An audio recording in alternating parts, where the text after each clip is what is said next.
আলোচনার বিষয় সিয়াম। কি বললাম? আরো জোরে বলেন। হযরতে মুসা আলাইহিস সালাম বারবার তিনি ফেরত দিচ্ছিলেন। আল্লাহ বলেন, আমি যেহেতু সিদ্ধান্ত নিয়েছি যে 6 মাস রোজা রাখা লাগবে, 50 ওয়াক্ত নামাজ পড়া লাগবে, আপনার কনসিডারের কারণে কমিয়ে দিলাম, কিন্তু আমার সিদ্ধান্ত কোনোদিন বাতিল পরিবর্তন। এই জন্য আপনার উম্মতকে যে বলবেন, ওরা যদি বছরে 1 মাস রোজা রাখে, 5 ওয়াক্ত নামাজও যদি ঠিক মতো পড়ে, ওদেরকে আমি 6 মাস রোজা রাখার সওয়াব দিয়ে দেব, 50 ওয়াক্ত নামাজ পড়ার সওয়াব দিয়ে দেব। সুতরাং সেই সুযোগ এখন আমাদের সামনে আসতেছে। আল্লাহ পাক কোরআনে কারিমে জানিয়েছেন, ফামান শাহিদা মিনকুমুশ শাহরা ফালিয়াসুমু, তোমাদের ভেতরে কেউ যদি রমজান মাস পায়, সে যেন অবশ্যই রোজা রাখে। যেহেতু অসুস্থ এবং সফর, এই দুইটা কারণে রোজা না রাখলেও মাপ আছে, কিন্তু অসুস্থ আর সফর বাদ দিয়ে কেউ যদি এমনিতে রোজা রাখতে না চায়, তার জন্য একটা জরিমানা আছে, ফিদিয়া দেওয়া লাগবে, একটা মিসকিনকে খাবার দেওয়া লাগবে, তাহলে তার রোজা আদায় হবে। কিন্তু ফামান তাতাওয়া খায়রান ফাহুয়া খায়রুল লাহ, কেউ যদি ভালো কাজ ইচ্ছা করে করে যায় দুনিয়ায়, সেটা তার জন্যই ভালো। ওয়াং তাসমু খায়রুল লাকুম, রোজা রাখো তোমাদের জন্য ভালো হবে। ইন কুনতুম তা'লামুন, যদি তোমরা জানো। এবার আসেন, এই বিধান কতদিন এসেছে, কিভাবে চলছে আমাদের উপরে। জীবননগরবাসী, আজকে যিনি সভাপতির দায়িত্বে আছে, কমপক্ষে 60 বছর বয়স ওনার হবে। আমার বাবার বয়সী লোক, 60 বছরের ভেতরে কমপক্ষে উনি 45 বছর রোজা রাখতেছে। কথা বলেন না কেন? 45 বছর আগে রোজা রেখেছিল 15 বছর বয়সে। ওই সময় রোজা রেখে যা ছিল ওনার আচরণ চরিত্র, ওনার অ্যাক্টিভিটিস, এই 45 বছর পরও ওনার আচরণ, ওনার চরিত্র ওই রকমই আছে। রোজা এসেছে আর চলে গেছে, ওনার কোনো লাভ হয়েছে? আসতে বলেন। আপনি ডাক্তারের কাছে ছেলে মেয়ে নিয়ে যাবেন, বাচ্চা নিয়ে যাওয়ার পরে দেখবেন ডাক্তার আগে বাচ্চাকে ওজন দেয়। কি দেয়? বলেন বলেন। 2 বছর বয়সে নিয়ে গেলেন, ওই সময় বয়স মনে করেন তার ওজন দিয়ে হয়েছে 11 কেজি ওজন। 5 বছর বয়সে নিয়ে গেলেন, আবার ওজন দিয়েছে 11 কেজি। বলেন তো ওই বাচ্চা সুস্থ না অসুস্থ? আরো জলে বলেন, সুস্থ না অসুস্থ? আপনি 45 বছর রোজা রাখলেন, আমার এখন 33 বছর। আমি যদি 15 বছর থেকে আরম্ভ করি, কমপক্ষে 18 বছর রোজা রাখছি। কথা বলছে না কেন? 18 বছর আগেও যা ছিলাম, এবার রোজা রাখার পরও যদি আমি তাই থাকি, তা আমার কাছে শুধু রোজা এসেছে আর চলে গেছে, আমার কিছুই হয়নি। অথচ আল্লাহ রোজা একটা উদ্দেশ্য নিয়ে দিয়েছেন। কথা বলেন না কেন? আমি 11 কেজি থাকলে সামনের বছর 12 কেজি হব, তারপরের বছর 13 কেজি হব। কথা বলেন।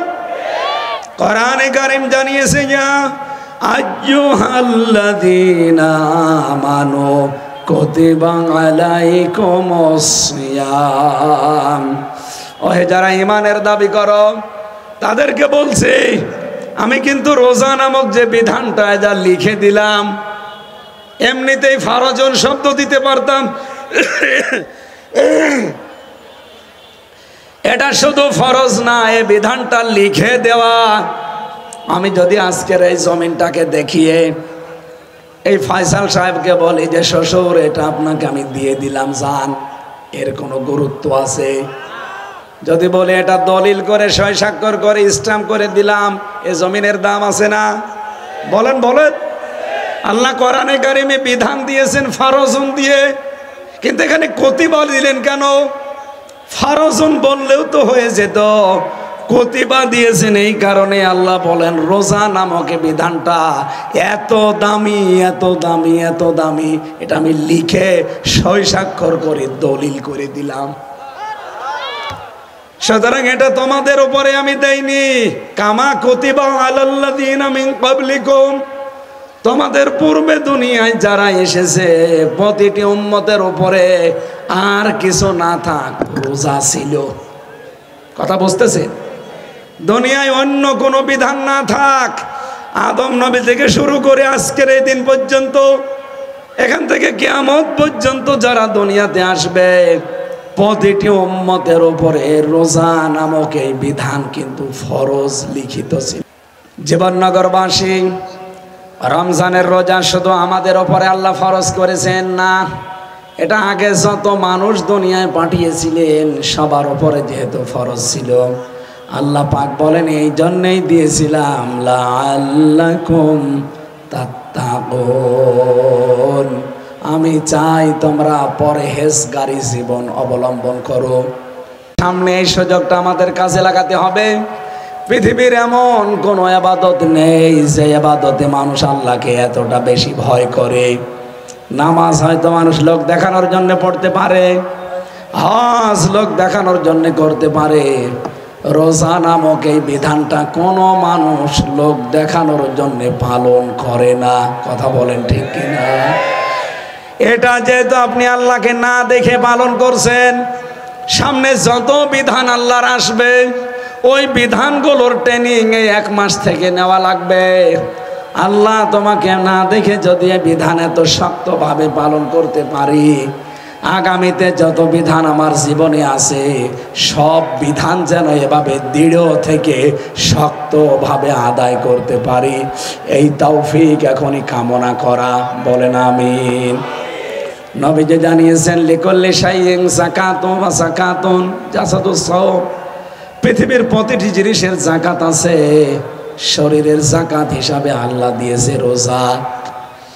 ও বাংলার মুসলমানেরা, সবার জীবনে কিন্তু এটা আসে না। আমরা যখন আল্লাহ হায়াতে পেয়েই গেছি, অন্তত এটা হেলায় খেলায় নষ্ট করা যাবে না। আল্লাহুম্মা বারিক লানা ফি রজব ওয়া শাবান ও বাল্লিগনা রমাদান। নবীজি এই 2 মাসে দোয়া করতেন, রজব আর শাবানে, রব্বুল আলামিন এই 2 মাসের বরকত আমাদেরকে দান করো, আর রমজান পর্যন্ত আমার হায়াত তুমি বাড়িয়ে দাও। তার মানে রমজানে এক একটা ইবাদতের অন্য মাসের তুলনায় 70 গুণ বেশি সওয়াব পাওয়া যাবে। আমাদের জীবনের টার্গেট বানানো লাগবে, আমরা যেন আখিরাতের বিশাল জীবন নষ্ট করে না ফেলি। জীবননগরবাসী, আখিরাত কারোর জন্য তৈরি করা নেই। হযরত ইব্রাহিম নবী আলাইহিস সালাম মেরাজের রাত্রে আমাদের নবীজিকে দেখিয়ে বলেছিলেন, সন্তান আমার, দুনিয়াতে যাবার পরে তোমার উম্মতদেরকে বলবা যে আখিরাত কারোর জন্য তৈরি নেই, দুনিয়াতে যে যে ধরনের কাজ করবে ওইটা দিয়ে তার আখিরাতের পুঁজি তৈরি হবে। এজন্য আমরা যেন পাগলামি না করি। আমার এই ছোট্ট জীবনে এমন এমন কাজের আঞ্জাম দেওয়া লাগবে যেটা মরে গেলেও চালু থাকে। এক কথা বলে না কেন? এই 17 বছর চলছে কোরআনের প্রচার এই জায়গায়। সেই প্রথম যারা এখানে আনন্দ করেছিল, এখানে অনুষ্ঠান জারি করেছিল, হয়তো তারা এখন অনেকেই নেই। কি অনুষ্ঠানটা যদি কোরআনের প্রচারের উদ্দেশ্যে হয়, কোরআন প্রসারের উদ্দেশ্যে হয়ে থাকে, এটা যদি কিয়ামত পর্যন্ত চলতেই থাকে, এখন অন্তত যারা এই যে ময়েন সাহেবের মতো যারা দায়িত্বে আছে, উনি হয়তো আর 50 বছর পরে থাকবে না, কিন্তু অনুষ্ঠান যদি চলতেই থাকে, সেই 17 বছর আগে যারা চালু করেছে, এখন যারা আছে, এর দ্বারা যত মানুষ ভালো হবে, যত মানুষ পথ পাবে। আজকে আমার দুপুরবেলা অনুষ্ঠান ছিল দামড়হুদায়, ওই জায়গায় একটা মানুষ আজকে মুসলমান হয়েছে। ওই অনুষ্ঠান যারা আয়োজন করেছিল, ওই লোকটা দিনের পথ পেয়েছে। মুসলমান হওয়ার পরে যত ভালো ভালো কাঞ্জাম এখন এই জীবনে দেবে, কোরআন শুনে যেহেতু ভালোর পথ পেয়েছে, যত মানুষ এই অনুষ্ঠানের সাথে জড়িত ছিল কিয়ামত পর্যন্ত সওয়াব পেতেই থাকবে। এজন্য আখিরাতের কাজে এরকম টার্গেট নিয়ে করা যে কাজ করব অল্প কিন্তু ওটা জারি থাকবে। আমরা অনেকেই শুনি সাদগায়ে জারিয়া, আরে ভাই গোনায়ে জারিয়াও আছে। শুধু সাদগায়ে জারিয়া হয় না, গোনায়ে জারিয়াও হয়। কোরআনের সাথে সম্পৃক্ত যতগুলো কাজ সব সাদগায়ে জারিয়া, আর কোরআনের বিরুদ্ধে যত কাজ সব গোনায়ে জারিয়া। এই অনুষ্ঠানের সাথে সম্পর্ক এই জন্যে রাখতে হবে। হযরতে আবু বকর সিদ্দিক মাত্র 63 বছর বেঁচে ছিলেন। কয় বছর বলেন বলেন? অথচ তিনি কোরআনে কারিমকে এক জায়গায় করেছিলেন। যত মানুষ কিয়ামত পর্যন্ত কোরআন পড়বে, বুঝবে, শুনবে, আমল করবে, আবু বকরের আমল নামায় অলরেডি ফ্ল্যাক্সি লোড হয়ে সওয়াবগুলো যেতেই থাকবে। তাহলে আমাদের এই রমজান সামনে নিয়ে এমন সিদ্ধান্ত নেওয়া দরকার, এমন এমন কিছু কাজের আঞ্জাম এই রমজানে দেব যেন আমি ইন্তেকালের পর ওইটা কিয়ামত পর্যন্ত জারি থাকে। কথা বোঝা গেছে? বিশ্বনবী জানিয়েছেন রমজানুল মুবারকে খুতবা দিতে উঠেছিলাম, তিনবার আমি মসজিদের মেম্বার পার করলাম। জিবরাইল আমার কাছে এসে বলেছে আমিন আমিন আমিন। সাহাবীরা বলে হুজুর আপনিও আমিন বললেন কেন? নবীজি বলেছেন রমজান মাস যারা পেয়েছে, কিন্তু যে মানুষগুলো নিজেদের জীবনের পেছনের অপরাধ মাফ করে নিতে পারে নাই, তার মতো হতভাগা মানুষ দুনিয়ায় আর নেই। সত্যি আল্লাহর কসম করে বলছে আপনাদের আমি মন থেকে ভালোবাসি। আমরা চাই না আমরা কেউ জাহান্নামী হয়ে যায়, যেহেতু মাসটা সবার ভাগ্যে নেই। গত বছর যারা রোজা রেখেছিল কত মানুষ এখন কবরে। আগামী রমজান পাবেন কিনা কোনো গ্যারান্টি আছে? সুতরাং এইটা যেন নষ্ট না হয়, এমন কিছু কাজ আমার করা লাগবে, আল্লাহ যেন খুশি হয়ে আমার পেছনের অপরাধগুলো সব মাফ করে দেয়। আমার ইমানের পাল্লা যদি 50 কেজি থাকে, এই রমজানে অন্তত যেন আরো 10 কেজি আমি বাড়াতে পারি। কথা বলেন না কেন? দ্বিতীয় নম্বরে নবীজি বলেন জিবরাইল আমাকে বলছিল যে মুহাম্মাদুর রাসূলুল্লাহর নাম যারা শোনে অথচ তারা সাল্লাল্লাহু আলাইহি ওয়াসাল্লাম বলে না, দরুদ পড়ে না, এই মানুষগুলো ধ্বংস হয়ে যাক। আমি বললাম আমিন। জীবননগরবাসী, প্রশ্ন আসতে পারে আমি তো সব সময় সাল্লাল্লাহু আলাইহি ওয়াসাল্লাম পড়ি না, এইটার জন্য নবীজি বোঝান নাই। আপনি যদি বিশ্ব নবীর আদর্শ বাদ দিয়ে অন্য কারো আদর্শ দুনিয়ায় মেনে চলেন, আপনার সাল্লাল্লাহু আলাইহি ওয়াসাল্লাম পড়া হয়নি। আমার কথা বোঝা গেছে? এই মুহূর্তে আপনি সিদ্ধান্ত পাল্টিয়ে বাড়ি যাওয়া লাগবে সামনে রমজান, যে আমি নবী ছাড়া কাউকে আদর্শ মানি। আরো জোরে বলেন মানি। এটা ঠিক রাখা লাগবে, নাই তো আপনি 50 কেজি ছিলেন, এই রমজানে আরো 10 কেজি কমিয়ে 40 কেজি হয়ে যাবেন।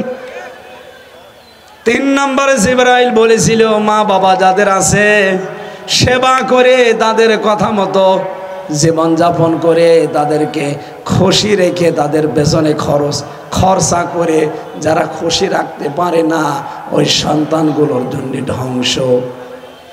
আল্লাহর আইন মানে কিন্তু আল্লাহর আইন মানা ফরজ। আল্লাহর আইন মানা কি? আরো জোরে বলেন। মা বাবার আইন মানা কি?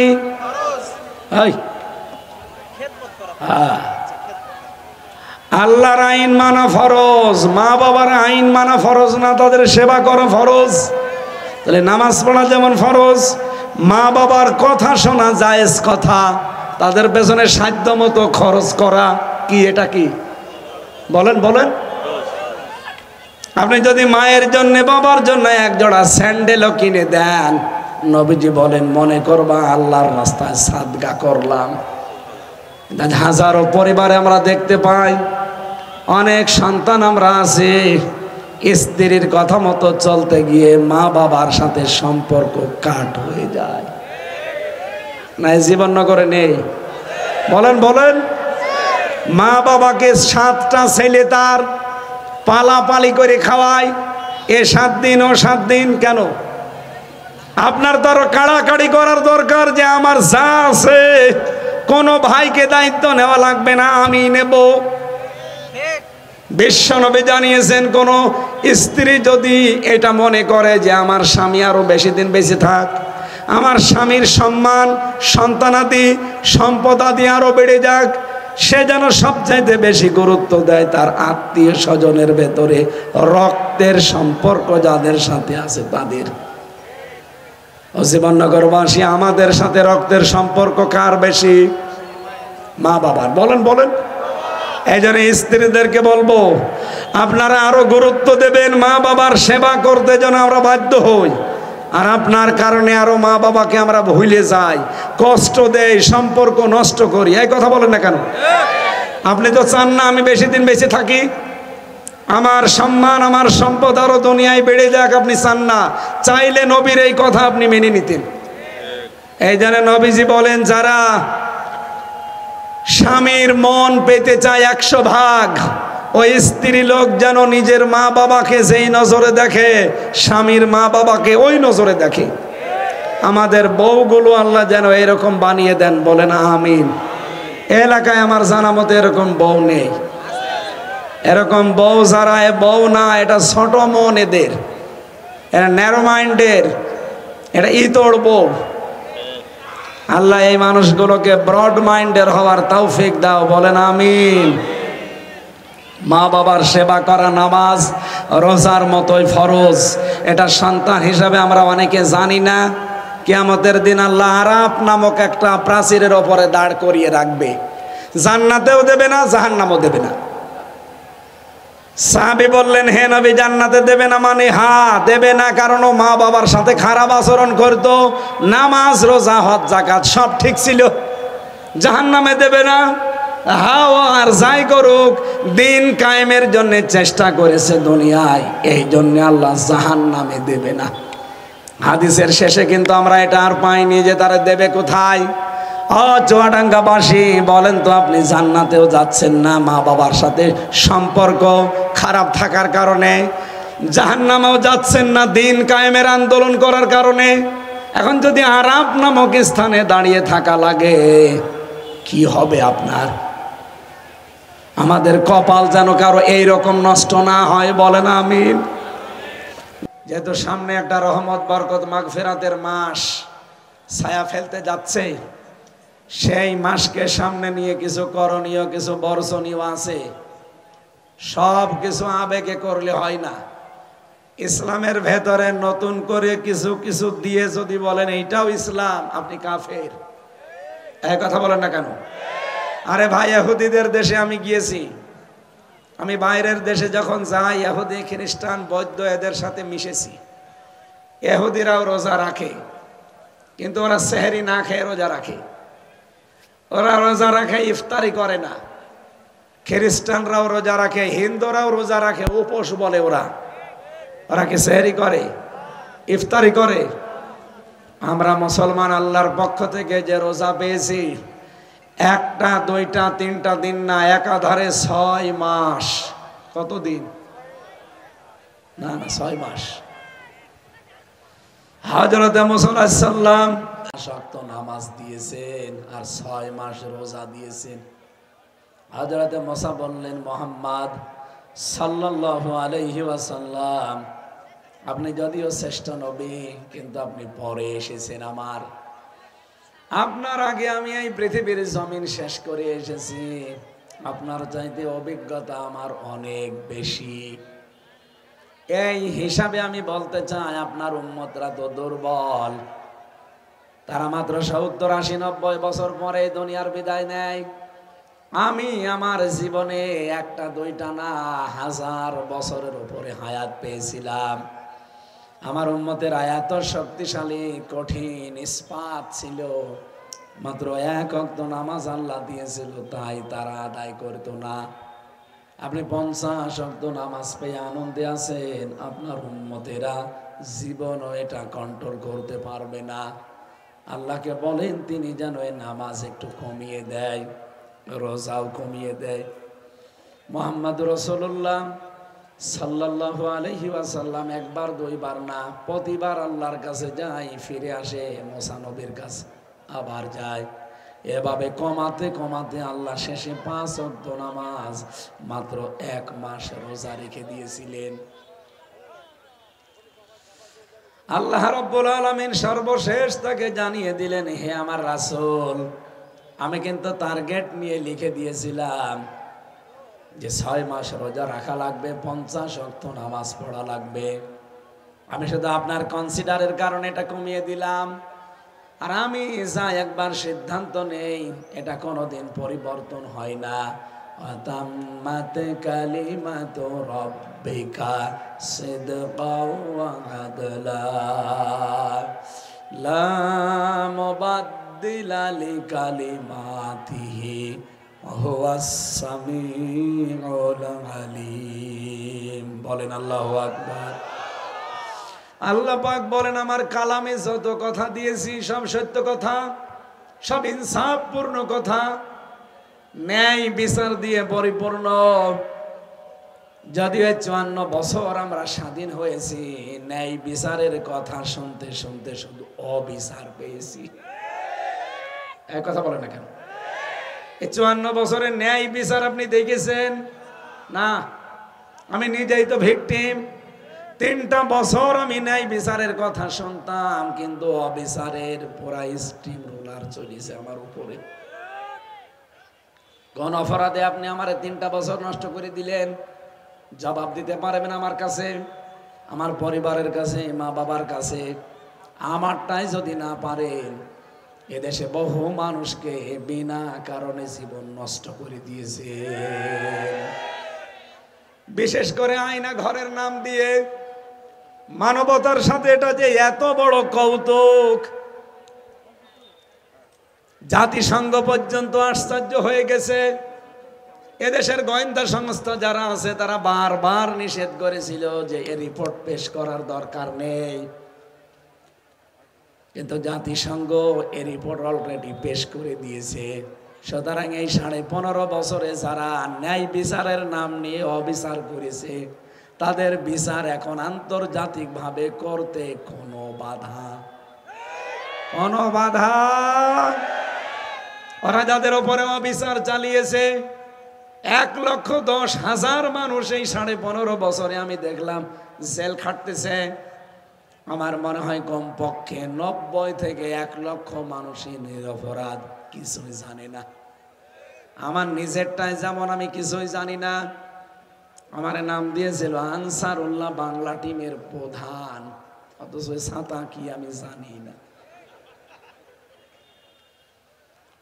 বাংলাদেশে জঙ্গির নাটক সাজিয়ে এদেশের ন্যায় বিচার, ন্যায় পরায়ণতা ধ্বংস করে দিয়েছিল এই দাদা বাবুদের আর এই সাদা চামড়াদের কথা মতো।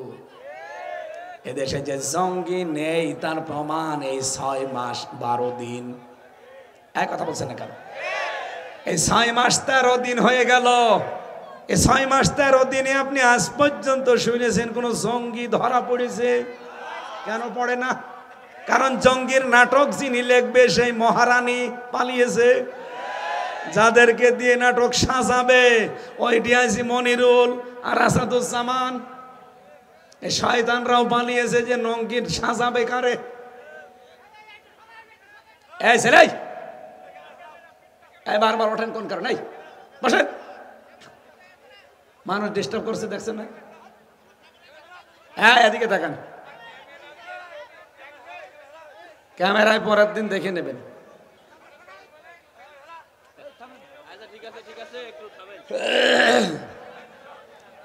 আমার ভাইরা এমনিতেই রাত হয়ে গেছে, আমি মূল কথাগুলো বসাতে চাই খুব তাড়াতাড়ি।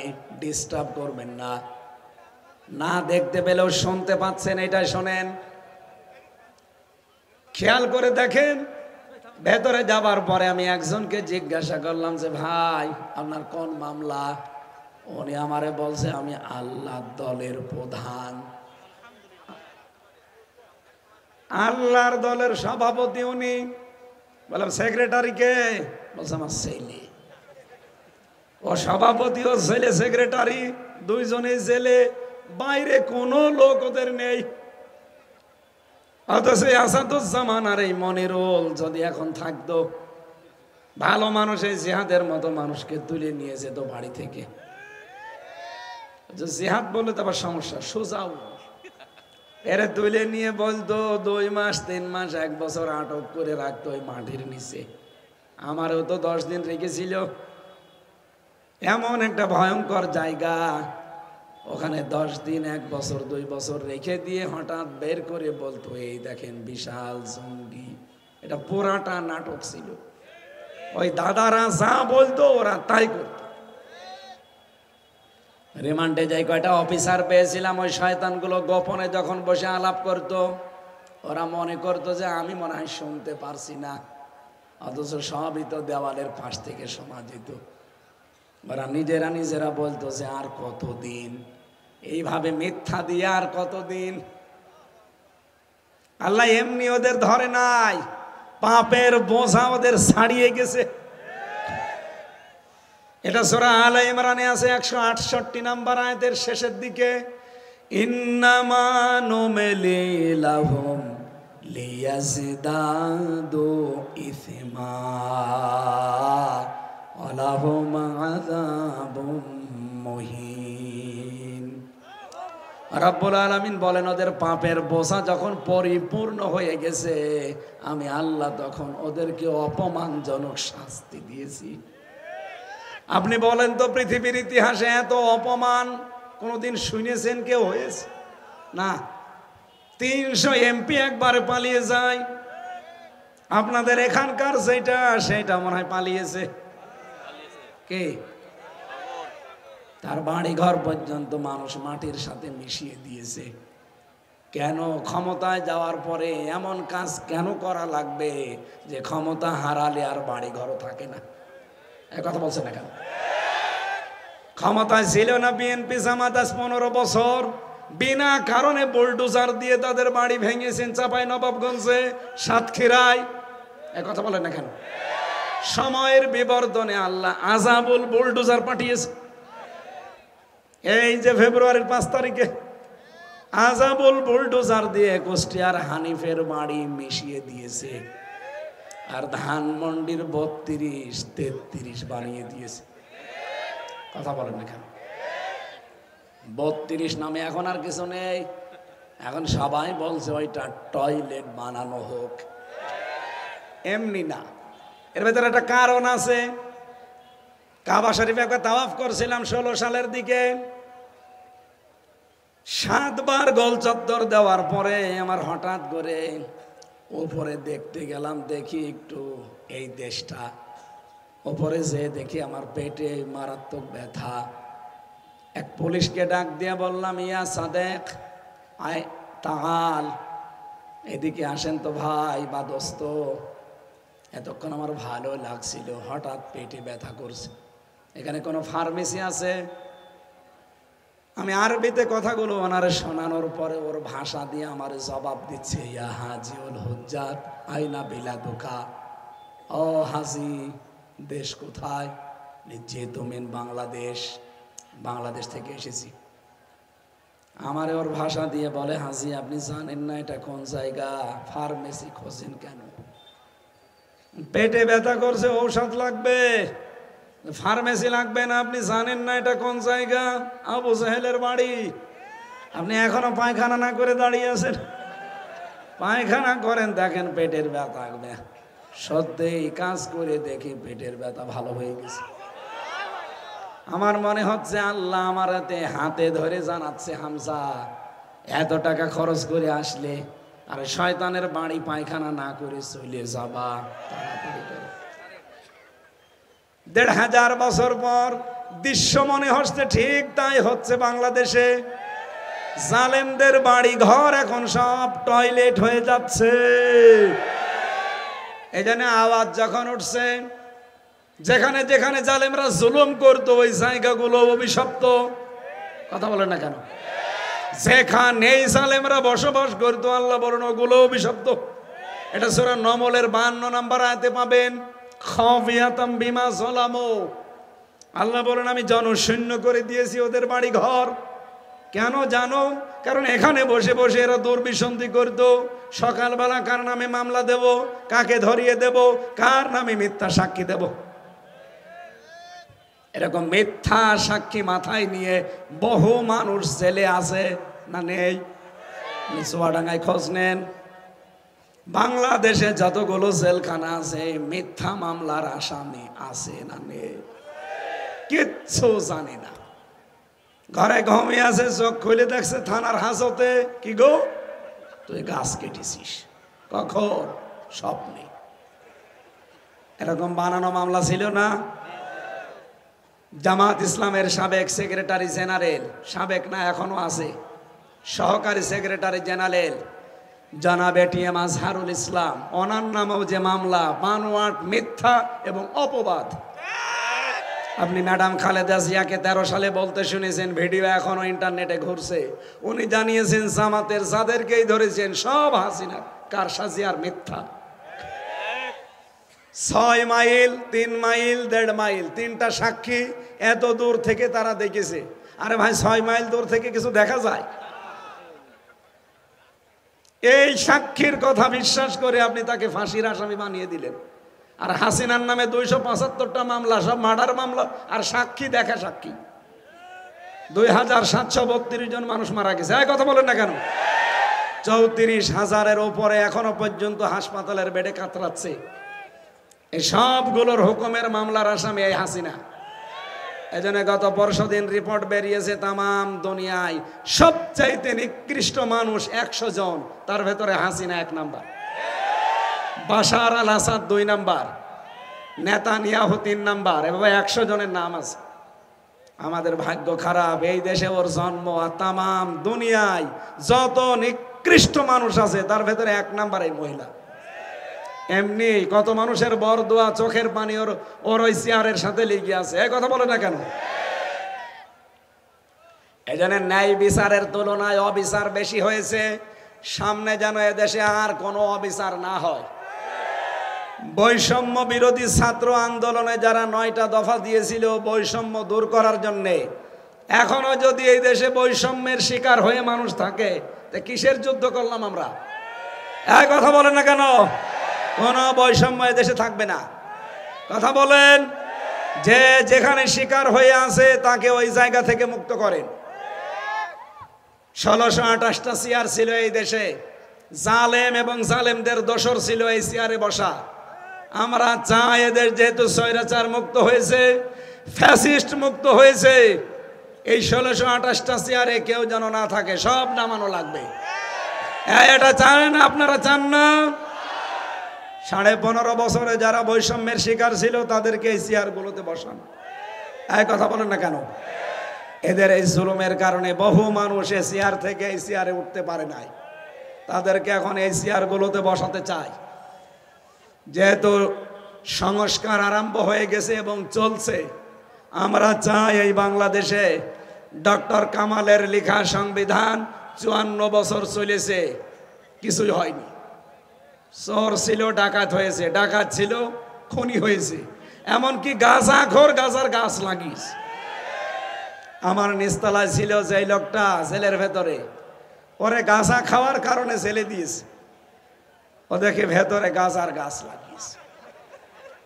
জেলার তো হিন্দু দেবদুলাল জিজ্ঞাসা করছে, তুই গাঁজার গাছ লাগালি কি করে?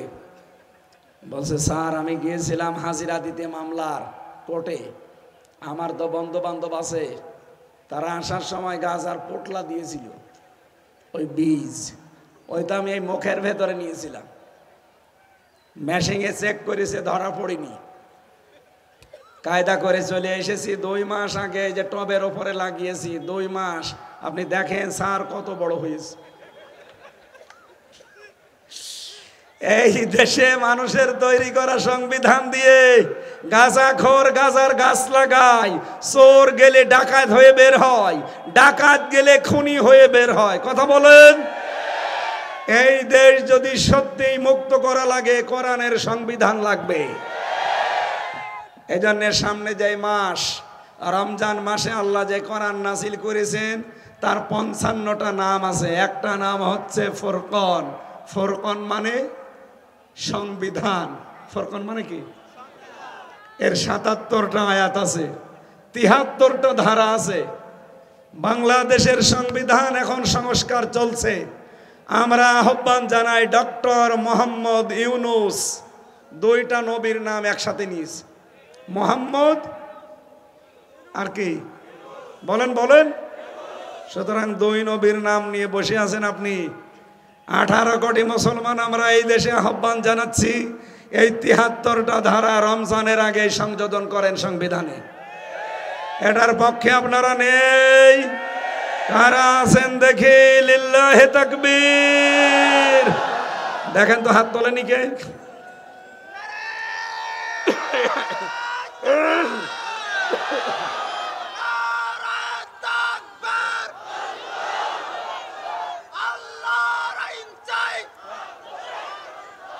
আলহামদুলিল্লাহ।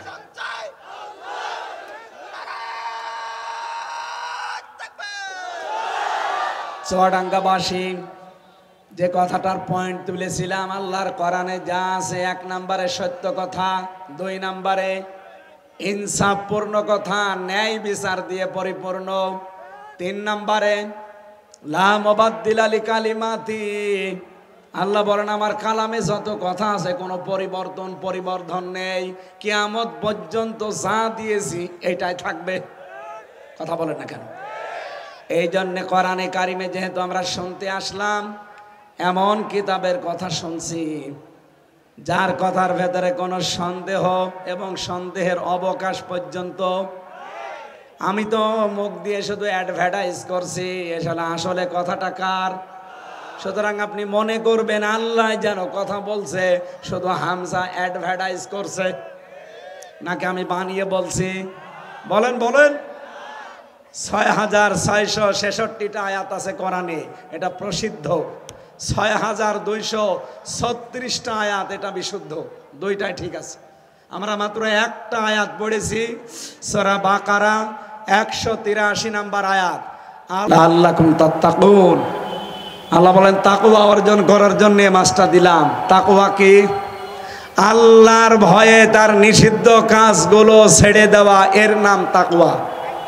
কে কথা বলেন না কেন? এই যে মোবাইলে যাদের অশ্লীল দৃশ্যগুলো আছে, অশ্লীল সিনেমা আছে, নভেল আছে, নাটক আছে, থিয়েটার আছে, যেগুলো নিজে দেখলে আনন্দ পান, অন্য কেউ দেখলে লজ্জা লাগে, এই মুহূর্তে অশ্লীল কাজগুলো ডিলিট করা লাগবে, কারণ এটা নিষিদ্ধ কাজ। আল্লাহর ভয়ে আপনি ঘৃণা করে এটা ডিলিট করে দেবেন, তাহলে আপনার ভেতরে তাকওয়া তৈরি হবে। কাদের কাদের আছে এখনই ডিলিট করেন, ডিলিট করে দেন, আমি এখনই মোনাজাত করে দিচ্ছি।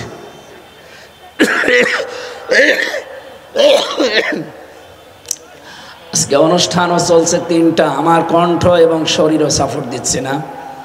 রমজান সম্পর্কে যতটুকুই জ্ঞান দিয়েছি আপনাদের, আমি সহ প্রত্যেকে যেন মেনে চলতে পারি। আমিন। এখন রাত 12টা 15 বাজে, ঘুমানো লাগবে, তাহাজ্জুদ আছে, ফজর আছে, সকালে কর্মজীবন আছে। আল্লাহ রাব্বুল আলামিন আমাদের মাফ করুন।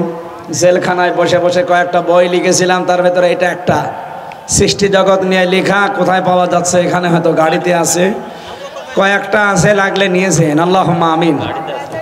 লা ইলাহা ইল্লা আনতা সুবহানাকা ইন্নী কুনতু মিনাজ জালিমিন।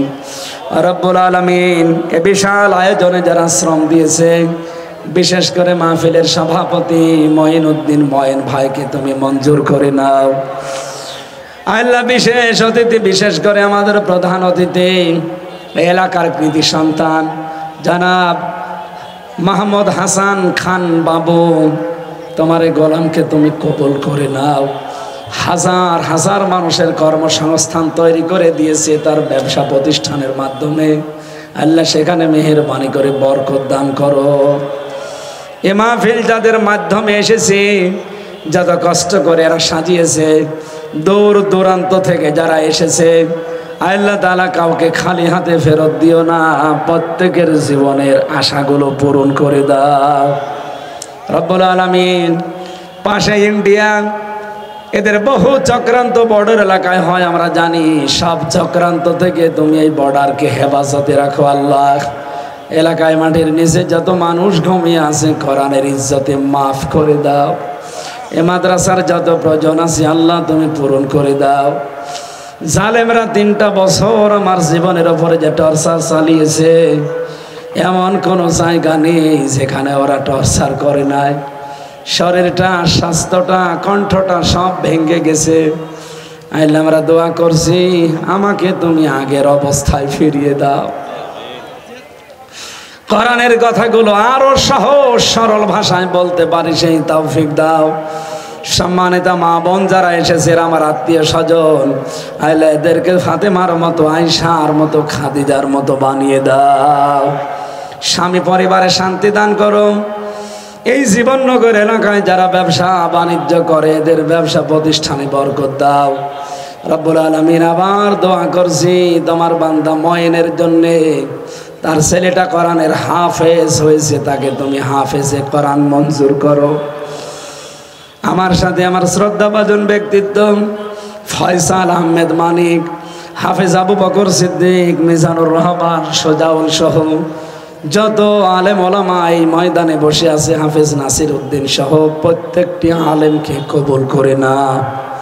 আল্লাহ, আমার কণ্ঠর দিকে তাকিয়ে আমি শেষ করে দিলাম, মারাত্মক ব্যথা করছে।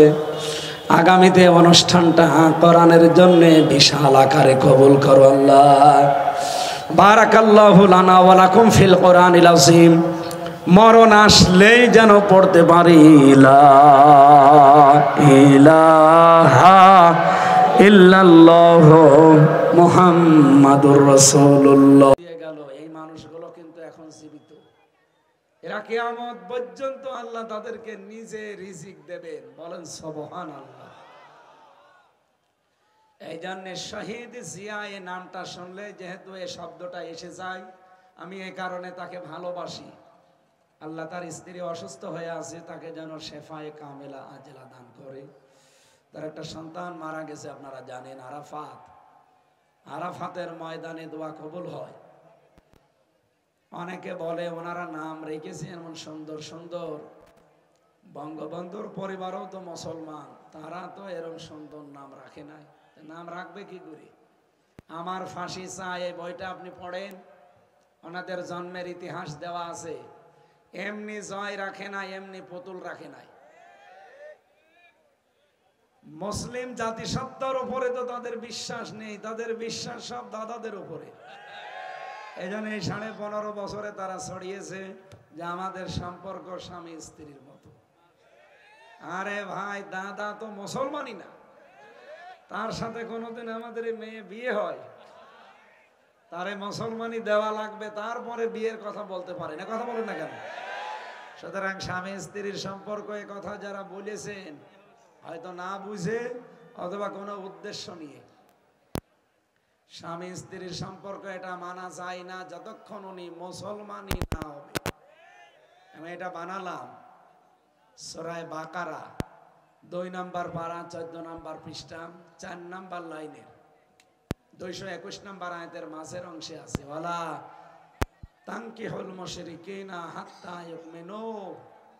যতক্ষণ কোন মুশরিক ঈমান না আনবে, কোন মুমিনা নারীর জন্য তাকে বিয়ে করা জায়েজ নেই। এ ঘোষণা কার? এই আয়াত কার বলেন তো? এই জন্য যিনি পালিয়ে গেছে উনি যেন আবার বিয়ে করে না ফেলে, কারণ বিয়ে তো জায়েজ নেই। বিয়ে দিতে হলে এখন এই দাদার শেষ বয়সে এসে মুসলমানি করানো লাগবে।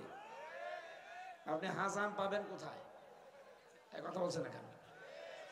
দাদার যে বয়স, এ বয়সে যদি এখন কেউ মুসলমানি দিতে যায়, ও আগা কাটতে যে গোড়া কেটে ফেলবে। এই জন্য আমি আর নিচে নামলাম না। আমার ফাঁসি চাই, আমি মেজর ডালিম বলছি। এই বইগুলো আমি পড়েছি, দেখেছি ওনাদের জন্মের ইতিহাস, পূর্বপুরুষ বাপ দাদা এই ধর্মেরই না, সব ওই দাদাদের ধর্মের। এ কারণে মানুষটার নাম শুনলে কেউ শহীদ শেখ মুজিব বলে না, আর আমি শুনিও নাই। যে মানুষটার নামে শোনা হয় তাকে আমি এই কারণে ভালোবাসি, আল্লাহ যেন শাহাদতের সর্বোচ্চ মর্যাদা তাকে দান করেন।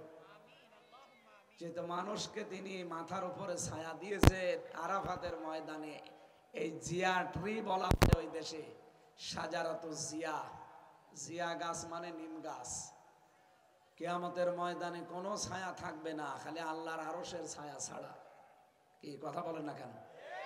দুনিয়াতে যারা মানুষের ছায়ার ব্যবস্থা করে, ময়দানে মাহশারে আল্লাহ রাব্বুল আলামিন তাদেরকে যেন জান্নাতের ওই ছায়া স্থান দান করেন। সকলে বলেন আমিন।